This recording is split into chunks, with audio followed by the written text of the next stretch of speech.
सुठी शइ आहे त कंडियारे जे जेकी तहलका हेडक्वार्टर आहे त उन में ज़ाहिर आहे ॿिया इंस्टीट्यूट बि आहिनि, पर हीउ जेको फयाज़ इंस्टीट्यूट आहे उनजो पंहिंजो हिकिड़ो तरीक़ेकार आहे। उन हिसाब सां हर साल ही ॿारनि जे स्कॉलरशिप जे हवाले सां हिकिड़ी ही टेस्ट कंडक्ट करे थो ऐं इतफ़ाक़ सां हिन इंस्टीट्यूट जे दोस्तनि जी महिरबानी आहे जो सदाईं यादि कंदा आहिनि ऐं असीं अची हाज़िर थींदा आहियूं।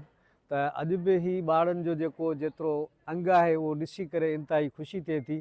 त DIT या कंप्यूटर सां रिलेटेड जेके असांजा कोर्सिस आहिनि त उन में एतिरो ॿारनि जो इंट्रस्ट जेको अॼु हींअर दुनिया जो तमामु वॾे खां वॾो जेकी फ्यूचर आहे, चार्मिंग जेकी बि पंहिंजो मुस्तक़बिल आहे उहो इहो कंप्यूटर आहे। त उन कंप्यूटर जे हिसाब सां उहे पंहिंजे दिलचस्पी जो इज़हार कंदे हिन टेस्ट में अची अपियर थियनि था ऐं फयाज़ इंस्टीट्यूट हिकिड़ी बहितरीनु फैसिलिटी ॿारनि खे हिकिड़ो मौक़ो हिकिड़ो चांस हिते फ़राहम करे थो त इहे ॿारड़ा उन जे ज़रिए अची करे पंहिंजो हिकिड़ो कैरियर जेको आहे सो सही नमूने सां उहो प्लान करे सघनि, यकीनी बनाए सघनि। ही कॉम्पिटेंट छोकिरो आहे ऐं बहितर स्टाइल में mostly computer centres short term जे लाइ हलंदा आहिनि, पर हिन जो इदारो 2-3 सालनि खां वठी बहितर तरीक़े सां परफॉर्मेंस ॾेई रहियो आहे। ऐं हीउ जेको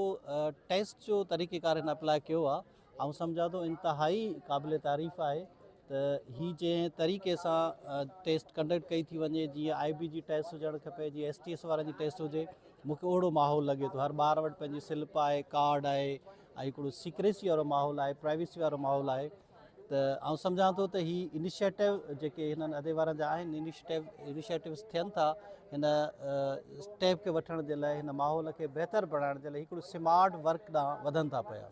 ऐं डेफिनेटली फ्यूचर स्मार्ट वर्क जो ई आहे। ही स्मार्ट वर्क कनि था पिया ऐं जंहिं तरीक़े सां 400-500 ॿार साम्हूं वेठा आहिनि जिन जी अॼु टेस्ट कंडक्ट थिए थी ऐं स्कॉलरशिप जे बुनियाद ते उन्हनि ॿारनि खे हिकिड़ो रिलीफ मिलंदो, उन्हनि ॿारनि खे फीस में रिलीफ मिलंदो की लैपटॉप्स तव्हांजा रखियल आहिनि। त ही हिकिड़ो फलाही कम बि चइजे त जेके ॿार अफोर्ड नथा करे सघनि उन्हनि जे लाइ हिकिड़ो बहितरीनु स्क्रीनिंग टेस्ट जे ज़रिए उन्हनि खे स्कॉलरशिप प्रोवाइड कई वञे। ऐं सम्झां थो हिन मुआशिरे में इहो हिकिड़ो डिवोशन वारो जेको एलिमेंट आहे उहो घटिजी वियो आहे, पर असां हिन ते फयाज़ मां उमेदु कयूं था त जेको कंडियारे जे अंदरि हिन बहितरीनु माहौल ठाहियो आहे, यकीनन